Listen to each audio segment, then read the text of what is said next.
शादी के बाद प्राइवेसी। रवि और शोभा की नई नई शादी हुई थी। काम वाली शीला की वजह से उन्हें प्राइवेसी बिल्कुल भी नहीं मिल पाती थी। दरअसल रवि जब कॉलेज में था तब रवि की माँ उसे और इस दुनिया को छोड़कर जा चुकी थी। एक काम वाली बाई थी शीला, जो सुबह से लेकर शाम तक उनके घर का सारा काम करती थी और सबका ख्याल रखती थी। रवि के पिता प्राइमरी स्कूल के रिटायर्ड प्रिंसिपल थे। वो भी पूरा दिन घर में ही रहते थे। शीला बाई का दिन भर में घर में रहना शोभा को बिल्कुल पसंद नहीं था। अपनी प्राइवेसी में उसको बाधा सा लगता था।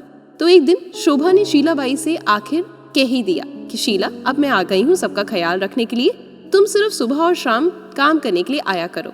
शीला ने कहा, ठीक है मेम साहब। उस दिन के बाद शीला बाई सुबह शाम खाना बनाना, कपड़े पोछा करने के बाद चली जाती और वापस शाम को आकर अपना खाना बनाती। शीला बाई की दोपहर की गैर हाजिरी में कई छोटे मोटे काम दिखाई देने लगे, जिनमें से ज्यादातर काम बिना कहे रवि के पिताजी ये सोचकर कर दिया करते कि बहू की मदद हो जाएगी।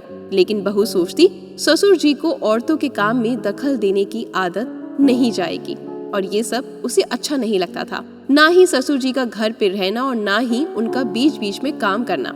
उसके दिमाग में कुछ बातें चलती रहती थी। एक दिन मौका देकर शोभा ने रवि से कह दिया, क्यों ना हम बाबूजी को वृद्धाश्रम भेज दें। सिर्फ एक बार पैसा भरना पड़ेगा और उन्हें भी अपनी हम उम्र के लोगों का साथ मिल जाएगा।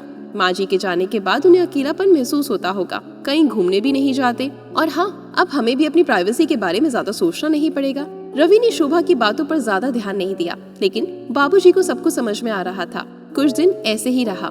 बाबूजी अपने दोस्तों के साथ एक हफ्ते के लिए टूर पर चले गए और इत्तेफाक से इसी दौरान शीला बाई भी छुट्टी पर थी। फिर क्या था, शोभा को जैसा समय चाहिए था वैसा समय उसे मिलने लगा। अब रवि रेस्टोरेंट में खाना खा लेता और सुबह का काम ऑमलेट, ब्रेड, मैगी में चल जाता।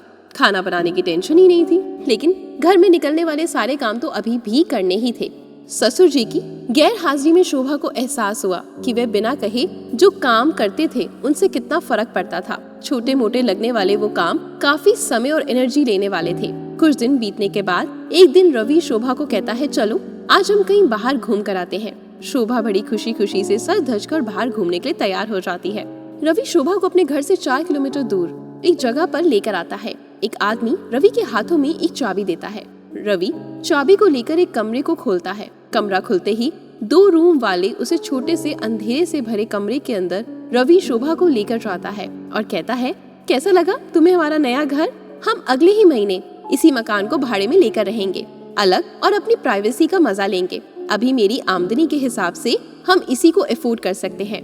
रवि का ये व्यवहार शोभा को समझ में नहीं आया। वे चौंकते हुए कहती है, हमारे पास बड़ा घर तो है, फिर क्यों हम इस भाड़े के घर में रहेंगे? रवि उसे टटोलते हुए कहता है, सोच समझकर बोला करो, वह हमारा घर नहीं है, वह बाबूजी का घर है। तुम्हारे पास 1 महीना है सोचने के लिए तुम्हें क्या करना है। दोनों वहाँ से वापस अपने घर लौट आते हैं। पूरे रास्ते शोभा के दिमाग में तरह तरह के विचार चलते रहे। घर पहुँचते ही उसने रवि से कहा, माना कि ये घर बाबूजी का है, लेकिन क्या हमारा इस घर पर कोई हक नहीं? रवि ने कहा, हाँ हक तो है, लेकिन बाबूजी के बाद, लेकिन जब तक वो हैं तब तक तो बिल्कुल भी नहीं। अगर तुम्हें हक समझ में आता है तो जिम्मेदारियां भी तुम्हें समझ में आनी चाहिए। सिर्फ हक के बारे में सोचकर और अपनी जिम्मेदारियां भूलकर स्वार्थी होना क्या भला अच्छा होता है? बाबूजी मेरा परिवार है, उनके बिना हमारा परिवार अधूरा है। शोभा के पास रवि के इन सवालों का कोई जवाब नहीं था। रवि की इन बातों ने शोभा की आंखें खोल दी। वह सोचने लगी कि अपने क्षणिक सुख के स्वार्थ के लिए इतना नीचे गिर गई थी। कैसा घटिया सोच रही थी। अपने दिमाग में उसने क्या कुछ नहीं सोच लिया था। अब उसको मन ही मन पछतावा होने लगा। शोभा रवि से बोली, मुझे माफ कर दीजिए, मैं सच में स्वार्थी हो गई थी, मुझसे बहुत बड़ी गलती हो गई। रवि बोला, तुम्हें पछतावा हुआ, मेरे लिए यही काफी है, तुमसे नाराज नहीं हूँ। बेटे और बहू का ये वार्तालाप रवि के पिताजी दरवाजे पर खड़े होकर सुन रहे थे। बेटी की बातों से उनकी आंखें भर आई।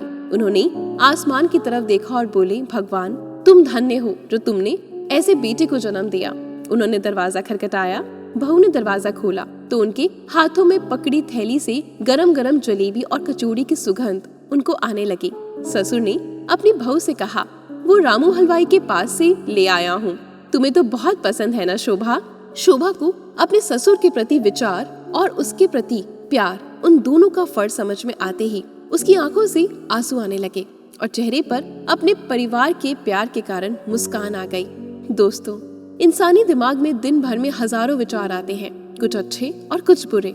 लेकिन किसी भी विचार को शब्दों में परिवर्तित करने से पहले उनको सोचना समझना बहुत जरूरी है। अक्सर विचार और वास्तविकता एक दूसरे से मेल नहीं खाते। हमारे बुजुर्ग जो हमें बोझ लगते हैं, जिनसे हम बात बात पर चिढ़ जाते हैं, और ऐसा इसलिए होता है क्योंकि हम स्वार्थी होकर सोचते हैं और हम उनके योगदान को समझ नहीं पाते। वे हमारे जीवन में बहुत अहम किरदार निभाते हैं, लेकिन जब हमारे साथ होते हैं तब हम उनके विचार और प्यार समझ नहीं पाते, और जब वो हमारे साथ नहीं होते तब हमें उनकी अहमियत का पता चलता है। हमें सदा अपने बुजुर्गों का सम्मान करना चाहिए, कभी उनका निरादर नहीं करना चाहिए, चाहे उनका बिहेवियर कैसा भी हो। पर हमें भी उन्हें बोझ नहीं समझना चाहिए। वे जो कर्म करेंगे वो उनके साथ जाएगा, हम जो जिसके साथ करेंगे वो हमारे साथ जाएगा। नेकी का फल हमेशा भगवान जरूर देता है, भले ही देर से सही। कहानी पसंद आई हो तो मेरे चैनल को सब्सक्राइब करें और वीडियो को लाइक और शेयर जरूर करें। धन्यवाद।